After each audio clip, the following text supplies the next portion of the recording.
Joining us now in the studio to discuss the recently adopted UNESCO resolution is Noam Arnon, the Israeli spokesman for the Jewish Community of Hebron. Thank you so much for joining us. Now, this is some very big news for your community. Does this resolution really exclude any mention of Jews or Judaism, and where is Christianity in this resolution? We remember that under Muslim control, 700 years, the building of the Cave of Patriarchs was out of access for Jews and Christians. When they recognize this place as a Muslim Palestinian heritage site, it means that Jews and Christians basically have no rights there, no any connection to this place, which is totally ridiculous. So I just wanted to extrapolate then, because Hebron is in Area C, is it not? It's under Israeli control, which means that, you know, what can effectively be done with this resolution? How far can the PA take this? Hebron is not A, B, and C. Hebron is different. It's H1 and H2. Oh. Mm-hmm. The Me'arat HaMachpelah is in H2, Okay. which is under Israeli security control. But yet, the building and the facilities and everything around is by the hands of the Waqf, of the Muslim Waqf. So by recognizing that, they really make the Jews and Christians out of any connection to this place, which of course is against the history, against the archaeology, against anything, any truth. So this is the problem. And what are the implications on the ground, the real implications that we're going to see take place?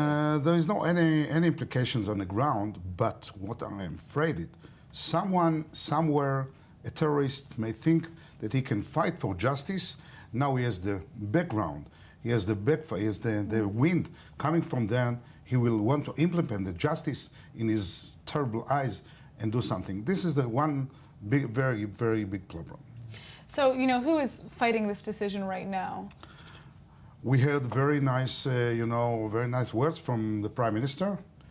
I think he got a very, very good declaration, all the ministers in the government, but we want to see facts, not only words. I give you an example. Toilets, toilets, normal toilets for visitors, for Jewish and Christian visitors. Anything for handicap, there is no any facilities for that. The Jewish synagogue has no roof. Many, many things that can be changed with no budgets, no money, only permission for the Jews to develop the place. So I have one more question. You know, the resolution, it's been claimed to be super biased and anti-Israel, as many other resolutions that came before it were alleged to be. But this one specifically, what in it would needed, if it were changed to be fair, would it be necessary at all? I'll tell you, we have any objection to Muslims and Christians come to visit, come to pray in the place. I think everyone in the world will honor Abraham and will want to pray in this place. That's very good. But we have to make sure that the rights of Jews and others will not be damaged. This is something that the government of Israel should take the steps to ensure the rights of the Jewish people. You remember the name Israel. If you talk about the government of Israel, the state of Israel, the name Israel, beginning in Me'arat HaMachpelah, the first one to be called Israel is Jacob, and he is there.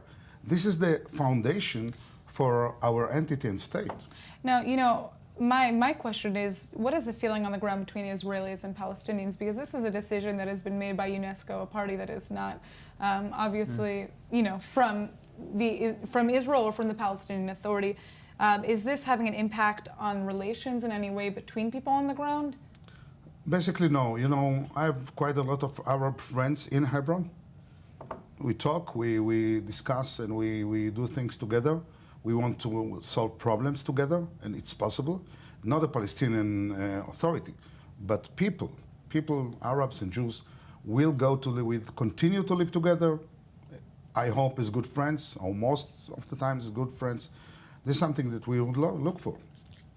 All right, well, thank you so much for joining us to discuss this pressing issue. Thank you. Thank you.